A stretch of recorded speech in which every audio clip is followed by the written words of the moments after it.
बात सुनो, इस बहस के चक्कर में मैं तो भूल ही गया था कि तुम्हें एक बहुत ही जरूरी बात बतानी जो सुनकर तुम हिल जाओगे। बताओ क्या बात है। हमने जो प्लान्स बनाए थे अब उनमें कुछ तब्दीलियां आने वाली हैं। कैसी तब्दीलियां? मेरे बाबा ने मुझे 6 महीने दिए हैं, उसके बाद मैं कंपनी का हेड बनने वाला हूँ दोस्त। हाँ, आगे बताओ। लेकिन अगर मैं अपने रवैये को ठीक रखूं तो टाइम कम भी हो सकता है। क्या तुम सच कह रहे हो? क्या 3 महीने कर दिए? और कम। 2 महीने? और कम। मतलब 1.5 महीना? 1 महीना। क्या कहा? 1 महीना? कमाल हो गया। 1 महीने बाद वो कंपनी मेरी हो जाएगी, उसके बाद बैम बैम बैम करेंगे भाई। Bomb bomb bomb bomb bomb. क्या बात है, क्या परफॉर्मेंस थी। जरा देखो तो दोनों खुद को, कैसे दोबारा से दोस्त बन गए। अच्छा वैसे मुझे एक बात का सीरियसली जवाब देना, तुम हर इम्पोर्टेंट बात पे तुम कैसे पहुंच जाती हो? क्या मतलब कि कैसे पहुंच जाती हो? अगर तुम्हें याद हो तो मैं तुम दोनों के साथ ही इस जगह पर आई थी। वो तो बस मुझे गुस्सा आ गया था इसलिए मैं यहाँ से चली गई थी। मुझे छुप छुप के तुम दोनों की बातें सुनने का कोई शौक नहीं है। आयशा देखो, मैं तुमसे झूठ नहीं बोलना चाहता था, मेरी बात का यकीन करो। हम अगर उस दिन जब तुमने मुझसे अचानक पूछ लिया कि बाबा ने क्या कहा था तो मैं घबरा गया था और कोई बात नहीं। मैंने सोचा कोई गड़बड़ ना हो। वैसे तुम मुझे इतनी तफसील क्यों बता रहे हो करीम? क्या मैंने तुमसे कुछ पूछा है? असल मसला यही है कि तुम पूछने वाली बातें पूछती नहीं हो और अजीब चीजें फील करती हो जो तुम्हारी बातों से पकड़ी भी जाती है। समझ गई।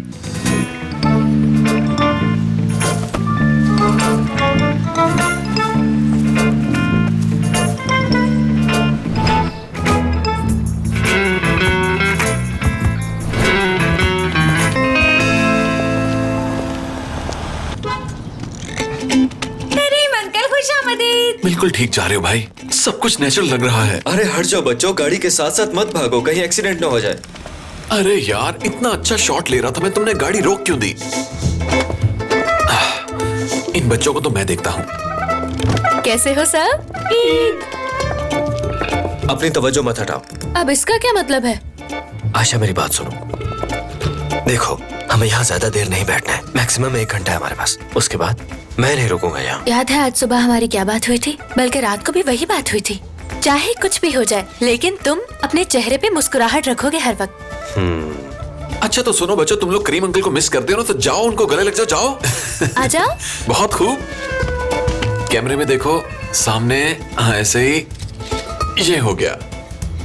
अब अपनी, तुम क्या कर रहे हो? इतनी अच्छी तस्वीरें देखने के बाद लोग पूछेंगे ना कि फोटोग्राफर कौन था, तो बस इसलिए अब सब लोग स्माइल करेंगे। बकरे की माँ आखिर कब तक खैर मनाएगी? देखा मैंने बड़ी ईद की मुनासबत से बात की है, लेकिन मजा नहीं आया। ठीक है बच्चों निकलो, चलो चल के खेलो, हमें अंदर जाने दो। लेकिन हमें ईदी तो दे करीम अंकल।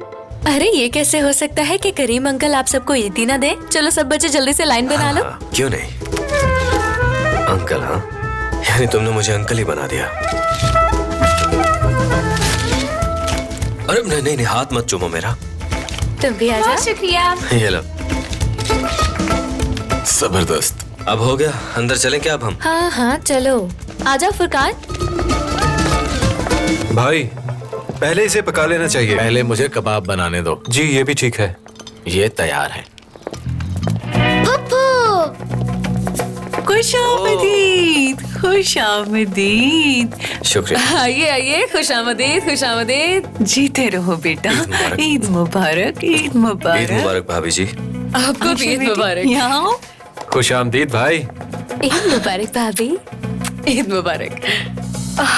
यकीन करें फौज की ट्रेनिंग के दौरान मैंने सबसे ज्यादा आपको मिस किया करीम भाई। क्या आप कभी फौज की ट्रेनिंग पर गए हैं? चलिए सब मैं आपको डिटेल से बताता हूँ, आइए यहाँ पर बैठिए। हम पहले सांस तो लेने दो उन्हें। तुम अपनी ट्रेनिंग की कहानी इन्हें आराम से बैठकर सुना लेना। आप गए हैं कभी ट्रेनिंग के लिए? क्या बताऊँ, इतना दौड़ना पड़ता है कि बूट घिस जाते हैं।